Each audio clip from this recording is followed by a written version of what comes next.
Joanot és una obra madura. A hores d'ara portem quasi un centenar de representacions, per això s'obri ara l'oportunitat de dur una obra que ja ha corregut moltíssim, dur-la a espais històrics, que el que busca és la reivindicació que ja fem del personatge de Joanot Martorell i de la seva obra i el combinem amb la reivindicació dels espais històrics. A Xaló, per exemple, es va fer a Ca Senyoret, una casa senyorial del segle XV, però està decorada a la manera moderna.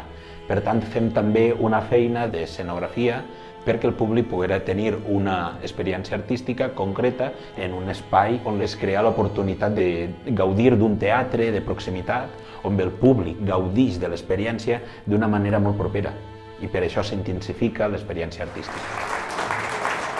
Redescobrir el Tirant ha sigut una experiència que recomanem a qualsevol persona, a més, qualsevol poble, no? També que obri les portes d'aquestes cares històriques que tenim a tot arreu per donar vida al nostre patrimoni cultural, a les nostres novel·les i al nostre patrimoni valencià. És una obra totalment recomanable, on apareixen diferents personatges interpretats de forma magistral per Joan Nave.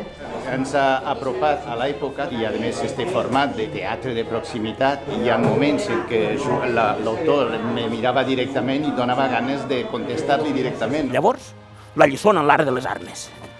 Joanot el que busca també és aquesta trobada amb el públic i notes que t'acompanyen l'emoció.